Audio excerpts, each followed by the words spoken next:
Le Fonds monétaire international est l'organe de supervision et de contrôle du système financier et monétaire international.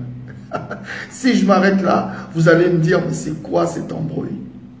À la vérité, c'est une question très importante. Et une autre question se pose, comment les pays faisaient lorsque le FMI n'existait pas? Pour comprendre le rôle et l'importance du FMI, il faut effectivement rentrer dans le passé. Lorsque un État devait de l'argent à un autre, l'État créancier se constituait une armée si elle en avait les pouvoirs et lançait une guerre contre l'État débiteur pour récupérer soit une partie du territoire, soit alors une partie des biens de cet État.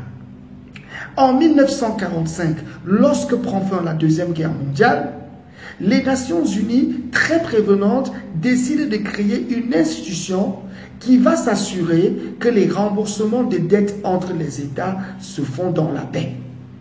C'est pourquoi on a créé le FMI, qui s'assure que la gestion des finances publiques par les États se fait de manière harmonieuse, mais aussi s'assure lorsque un État se retrouve en position de débiteur, qu'elle peut rembourser cet argent dans des conditions souples et beaucoup plus tempérées.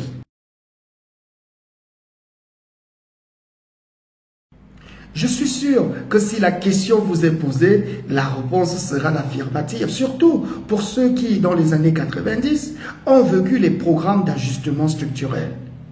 Coupe de salaire, réduction du personnel dans la fonction publique, baisse des budgets, des familles qui n'arrivaient plus à manger, bref, on ne pouvait plus vivre comme par le passé.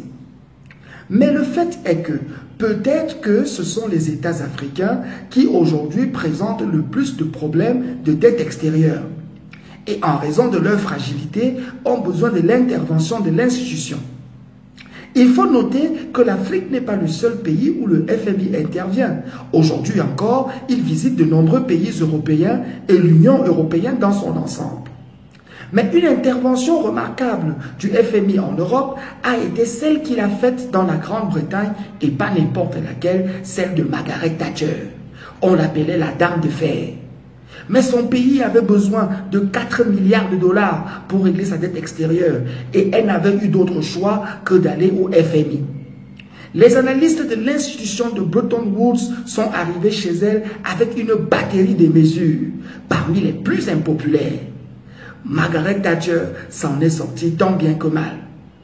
Rappelez-vous aussi que le FMI intervient actuellement en Grèce, où le pays est très endetté et ne parvient pas à payer ses créanciers. Donc le FMI ne s'acharne pas particulièrement contre l'Afrique.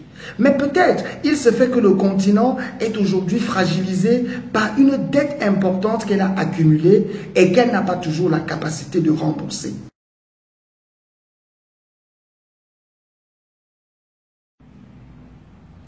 L'impopularité des solutions du FMI est évidente.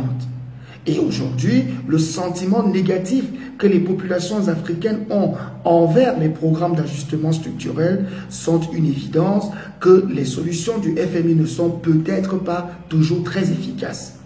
Mais une chose est vraie, en tout cas pour ce que j'ai eu à lire, les analyses et le diagnostic de l'institution sont toujours extrêmement pertinents. La vraie question est, est-ce qu'aujourd'hui l'intervention est appropriée? Pour vous répondre, je peux simplement vous dire qu'une fois, lorsque je discutais avec le ministre béninois des Finances, je me souviens que lui avait suggéré que le FMI sortait des petits appuis aux pays africains.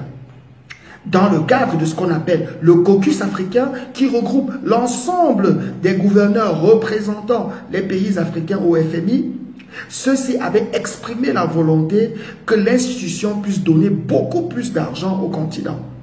Et en échange, ils s'apprêtaient à améliorer davantage la gouvernance et rendre meilleur le cadre des affaires. Il est vrai que tant que de petites interventions financières seront accompagnées des mesures d'accompagnement très difficiles à mettre en œuvre, le sentiment anti-FMI risque de toujours grandir. Mais cela ne devrait pas remettre en cause la pertinence d'une telle institution, qui reste parmi cette jungle internationale le grand frère qui nous protège des gros géants qui pourraient venir nous massacrer si nous ne remboursons pas leurs dettes.